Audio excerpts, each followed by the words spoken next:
Shalom teman-teman semuanya, apa kabarnya? Saya percaya Tuhan memberkati kita dengan sangat dahsyat, dengan sangat melimpah, penuh kesehatan dan berkat. Hari ini saya mau membagikan firman Tuhan yang saya renungkan.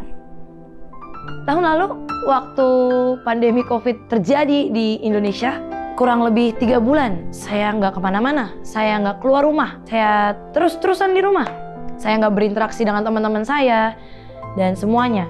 Dan sejujurnya itu membuat saya sedikit stres. Saya bertanya-tanya, Tuhan, kapan ya ini segera berakhir? Kapan ya ini selesai? Dan segala macam pertanyaan yang serupa. Dan saya ingat waktu itu saya sedang baca satu buku tentang jenderal Tuhan, yaitu Kathryn Kuhlman. Dia adalah seorang jenderal yang bergerak dengan Roh Kudus dengan sangat dahsyat. Dia bergerak juga dengan mujizat kesembuhan. Dan dalam satu kesaksian di bukunya, ada satu ayat yang tiba-tiba berbicara dalam hati saya, yaitu dari 1 Korintus 1 ayat 27. Tetapi apa yang bodoh bagi dunia dipilih Allah untuk memalukan orang-orang yang berhikmat, dan apa yang lemah bagi dunia dipilih Allah untuk memalukan apa yang kuat. Lalu saya berpikir, saya mulai renungkan Tuhan, jadi maksudnya apakah kita harus tetap belajar, apakah kita harus tetap menjadi pintar, atau jadi bodoh aja, ya udah malas-malasan belajar. Tapi Tuhan berkata sebaliknya. Tiba-tiba Tuhan berbicara dan Tuhan menyampaikan bahwa seringkali logika menjadi penghalang untuk kebenaran itu disuarakan. Logika manusia dan pengetahuan tidak selalu menjadi jawaban. We have to accept some things on faith. Lalu Tuhan juga berbicara, coba kamu baca tentang jenderal Tuhan yang bernama John G. Lake. Saat itu, di masa John G. Lake terjadi sebuah wabah, sebuah pandemi, bubonic plague namanya, Black Death, yang itu membunuh bahkan sampai jutaan manusia di seluruh dunia. Sebuah virus yang sangat berbahaya. Orang mati di jalanan itu ribuan. Dan hari itu, John G. Lake berkata, taruh virus itu di tanganku. Dokter bilang, loh, nggak mungkin lah. Ini virus yang berbahaya. Kalau aku taruh itu di tanganmu, itu akan membuat kamu terjangkit dengan virus ini. Dan virus ini sangat mematikan. Dan kata John G. Lake, no, give it to me. Taruh itu di tanganku. Dan saat virus itu ditaruh di tangannya, virus itu dalam sekejap hilang. Secara logika, itu adalah virus yang mematikan.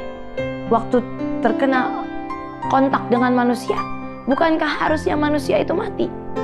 Tapi hari itu John G. Lake berkata yang lain. Waktu virus itu ditaruh di tangannya, virus itu mati dan hilang. Bukan John G. Lake yang hilang atau mati, tapi virus itu. Kadang hidup kita ini terlalu dibatasi oleh logika. Tetapi kita lupa bahwa Tuhan bekerja lebih dari logika. Tuhan kita adalah Tuhan yang ajaib, yang mengerjakan mujizat.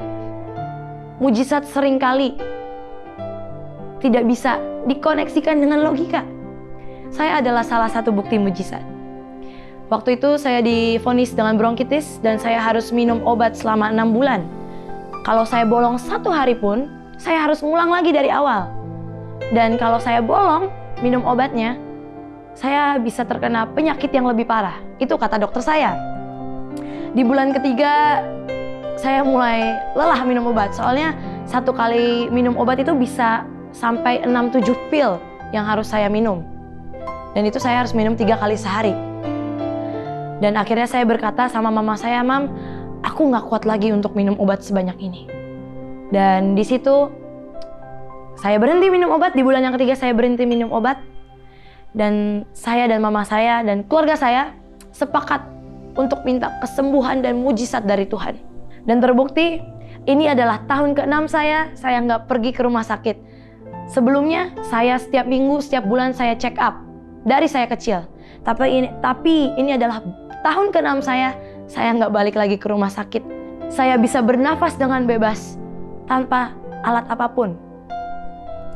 Hari ini, mungkin kita melihat ada virus di mana-mana. Kematian di mana-mana. Tapi Tuhan kita bekerja di luar logika manusia. Percaya akan mujizat and accept things on faith. Terima kasih, Tuhan Yesus memberkati.